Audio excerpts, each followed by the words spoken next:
Assalamu alaikum wa rahmatullah. Welcome to another Quran step recorded on the 6th of September 2016, 4th Dhul Hijjah 1437.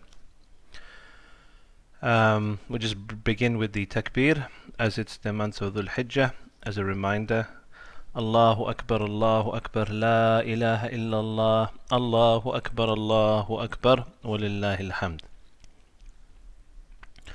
Right, let's begin with the recitation. أعوذ بالله من الشيطان الرجيم. إن الله لا يستحي أن يضرب مثلا ما بعودة فما فوقها فأما الذين آمنوا فيعلمون أنه الحق من ربهم وأما الذين كفروا فيقولون ماذا أراد الله بهذا مثلا يضل به كثيرا ويهدي به كثيرا وما يضل به إلا الفاسقين. So alhamdulillah, we're coming up to the end of the ayah now. Quick recap. Inna Allah la yastahi. Indeed, Allah is not timid. An yadriba mathalan, to strike an example. Ma, any. Ba'udatan fama fawqaha, a mosquito or anything that is greater than it in size or in meaning.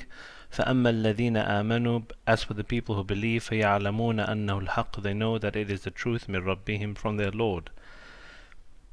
وَأَمَّا الَّذِينَ كَفَرُوا, as for the people who disbelieve, فَيَقُولُونَ مَاذَا أَرَادَ اللَّهُ بِهَذَا مَثَلًا, what does Allah intend by this example? يُضِلُّ بِهِ كَثِيرًا, He misguides many by it. وَيَهْدِي بِهِ كَثِيرًا, and He guides many by it. Now we're coming up to the last part. وَمَا يُضِلُّ بِهِ إِلَّا الْفَاسِقِينَ, and He misleads not except the defiantly disobedient. So, wama, and he does not. This ma is a negation. Yudillu, to misguide. You get the word dalal when we have in Surah Al-Fatiha wala dallin. Bihi, with it, the it being the example. Illa, except. Fasiqeen. Now that's the word I would like to concentrate on. What does the word fasiqeen literally mean? That's our question here. So to understand this, let's read what it says here. Al-fasiqun. So it's fasiqeen if it is what we call majroor. So if after illa it becomes takes this ya, if it's mansoob or majroor. There are two states of a noun, and if it's not, if it's marfu', it's fasiqun. But these two words mean exactly the same thing, fasiqeen and fasiqun. Al-fasiqun. Jam'u fasiq. It is the plural of the word fasiq. Min al-fisq, from the root word fisq. وهو في أصل اللغة, and it is originally in the language, it literally means al-khuruj, to exit something. So the example that's given in Arabic is this one of the date. And in order to understand the date, it's quite handy to actually look at the process by which the date seed actually forms. And here's a nice a website from fao.org which looks at the whole date tree and date fruit. And the date fruit takes about 29 weeks to become a tamr, what we know as the date that you buy in the shops. And prior to that, at 26 to 28 weeks, it becomes rutab. Okay, and this is what they call one of the fresh dates. It's very sweet. And you can see this date here, it's just beginning to become a rutab at the end. And the stage before the rutab is this one here, khalal, and that's when it's between 19 to 25 weeks, and it's very yellow or red. And if you look at the right hand side of the date here, it's very yellow. So usually dates are sold like this, and they can be preserved and eaten. The rutab date can also be eaten, and it's actually quite delicious because it's got the highest sugar content. And then the halal date, depending on the variety, most varieties cannot be eaten, but there are a few varieties that can be eaten at this stage as well.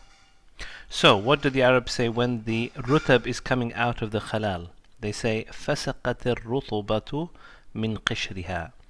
They said that the rutubah, this single fresh date, is coming out or coming forth from its skin. So when something's coming out or appearing, then they use this word.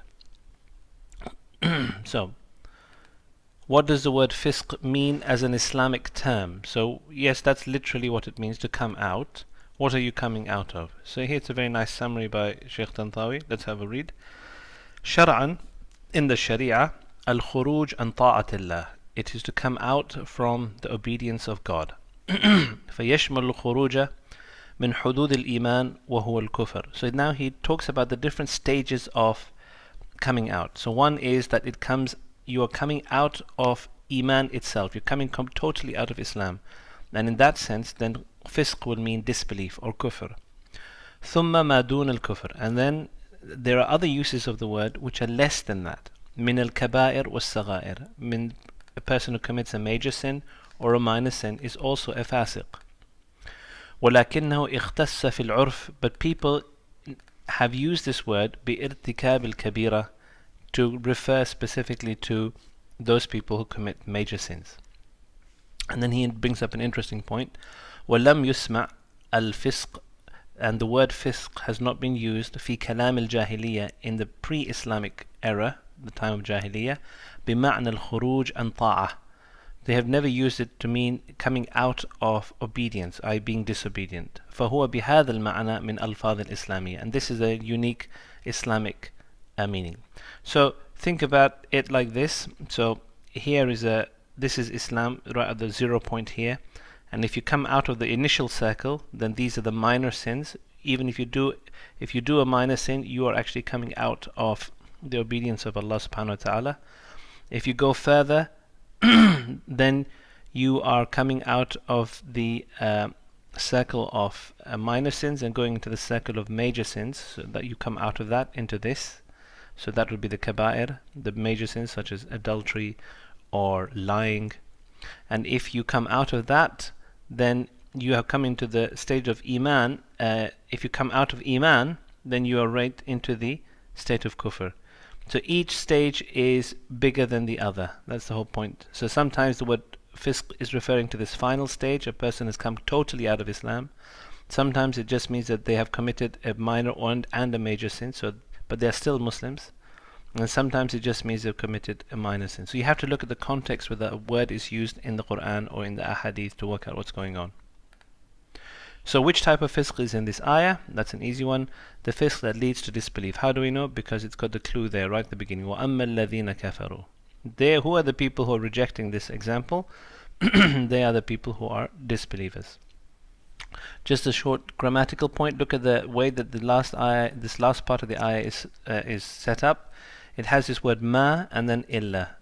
So you have ma and then something, yudhillu bihi. Then you have illa, and then you have something after it, al-fasiqeen. This is known as what is called in Arabic hasr, and it's a way of saying only. So the only people who are misguided are the people who have their fisq, who are misguided by the Quran, are the people whose fisq has taken them completely out of Islam. They have come out of obeying God completely. So their constant fisq, their constant disobedience, their constant transgression prevents them from understanding the Quran. What lesson can we learn from this? What do you think? The lesson is that we should be careful about sinning, because every time a person sins, whether it's a minor, major or absolute sin, it prevents us from understanding something about Islam. So the ultimate result of that is what happened to the disbelievers, and so we should take care when thinking about sins, not take them trivially.